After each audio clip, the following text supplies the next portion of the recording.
কিস্তিওয়ালা এসে আমার রুমে বসে থাকতো, আমার বেডরুমে চলে আসতো, এসে বসে থাকতো। স্কুলে যাওয়ার বয়সেই জীবনের সবচেয়ে বড় সংকটের মুখোমুখি সাথী খাতুন। বয়স যখন মাত্র 13, তখনই গর্ভধারিণী মা জোরপূর্বক বিয়ে দেন কুমারখালীর জগন্নাথপুর ইউনিয়নের মিরাজুলের সাথে।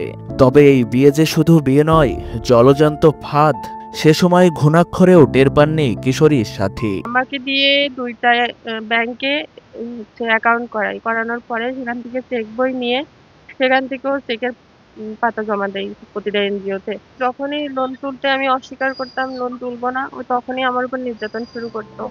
সাথী জানালেন, বিয়ের কয়েক বছরের মধ্যে স্বামী মিরাজুল ইসলাম কৌশলে সাথীর নামে বিভিন্ন এনজিও থেকে ঋণ নেওয়া শুরু করেন। প্রথমে বিষয়টি বুঝতে না পারলেও পরে যখন জানলেন, তখনও থামাতে পারেননি স্বামীকে। প্রতিবাদ করলেই শুরু হতো শারীরিক ও মানসিক নির্যাতন। এভাবে বিভিন্ন ঘাত প্রতিঘাতে কেটেছে বেশ কয়েক বছর। এর মাঝে কিশোরী বয়সেই 2 সন্তানের মা হয়েছেন। অন্যদিকে দিনে দিনে বেড়েছে ঋণের বোঝা। তো ও ঠিক মতো কিস্তি দিত না, কিস্তিওয়ালা এসে আমার রুমে বসে থাকতো, আমার বেডরুমে চলে আসতো, এসে বসে থাকতো। আমি যে রুমে ঘুমাই সেই রুমে এসে বসে থাকতো সোফার উপরে, যে আপনি কিস্তি দিচ্ছেন না, ফ্রি আছেন, আপনি এখন কোথায় পাবেন জানি না, কিস্তি দেন। একদিকে অল্প বয়সে 2 সন্তানের দায়িত্ব, অন্যদিকে ঋণের বোঝায় জর্জরিত।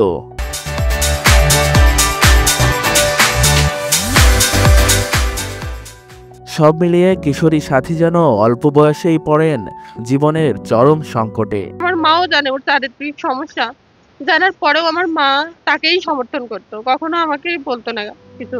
2013 সালে বিয়ের পর থেকে 2022 সালের মধ্যে সাথীর নামে বিভিন্ন এনজিও থেকে 18 থেকে 20 লাখ টাকার ঋণ নেওয়া হয়েছে বলে জানা গেছে। ঋণের পুরো টাকাই উড়িয়েছেন স্বামী মিরাজুল, যিনি এক পর্যায়ে স্ত্রীকে ফেলে পাড়ি দেন প্রবাসে। তুই যদি তোর এক ব্যাপার ঠিক আছে, আমাকে ডিভোর্স দিয়ে দিস তাড়াতাড়ি, অতি তাড়াতাড়ি ডিভোর্স দিয়ে ফিফার পাঠা দিস, ওকে? নানান অত্যাচার সহ্য করে অবশেষে 2022 সালে স্বামীকে ডিভোর্স দিয়েছিলেন সাথী।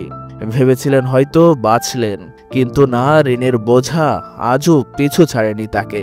এখনও এনজিও থেকে নিয়মিত টাকা পরিশোধের জন্য চাপ দেয়া হচ্ছে।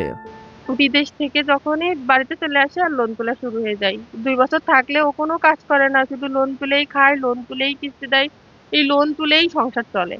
হ্যাঁ, যখনই এই লোনের পরিমাণগুলো বেশি হয়ে গেল, তখন থেকে আমার উপরে আর কি এই যে প্রেশার দেওয়া শুরু করলো। সাথীর বাবা আফিল উদ্দিন কুষ্টিয়া সদর উপজেলার বটতল ইউনিয়নের কাবুরহাট দক্ষিণপাড়া এলাকার একজন নসিমন চালক।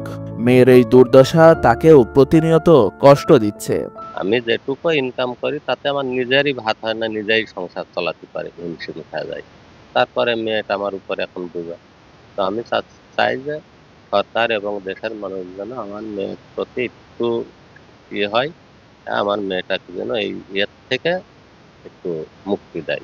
কিস্তির টাকা তুলি বিদেশ গেছে, বিদেশ দেয়া সে আর কোনো কিছুদিন টাকা পাঠানোর পরে আর টাকা পাঠায় নাই। এদিকে ঋণ পরিশোধের প্রসঙ্গ উঠলে ঋণ নেওয়ার বিষয়টি অস্বীকার করেছেন সাথীর সেই স্বামী মিরাজুল। আমি যেই শুনলাম যে ও পরে কে করতেছে, আমি কিন্তু জানতাম না, আমি পরের মানুষের মুখ থেকে শুনলাম যে ও পরে কে করতেছে জিনিসটা, বুঝছেন?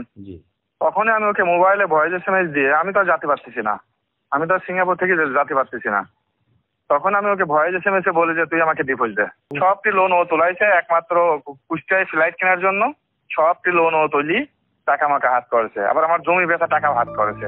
যদিও এই বিষয়ে এনজিও কর্মকর্তারা বলেছেন, ঋণ গ্রহীতার সাথে জামানত দুজনেরই দায় রয়েছে, অর্থাৎ স্বামী স্ত্রী দুজনই এর জন্য দায়বদ্ধ। হাজবেন্ড ওয়াইফ তো দুজনেরই দায় থাকে, দায় থাকবে না কেন? অবশ্যই দায় থাকবে না। আগে তারটা দেখতে হবে, তার পর্যবেক্ষণ করতে হবে। গণ্যমান্য ব্যক্তির বসে যেটা আপনিও আছেন, আপনার সাহায্য আমরা নিতে চাইবো, কথা বুঝতে পারছেন? সবকিছু কিন্তু আমরা করব, করার পরে অজ্ঞতা যদি না হয় তারপরে হলো আইনি প্রক্রিয়া। সাথীর জীবন আবার স্বাভাবিক হবে, তার মতো অসহায় ও নির্যাতিত নারীদের পাশে দাঁড়াবে সরকার, এমনটাই প্রত্যাশা স্থানীয়দের।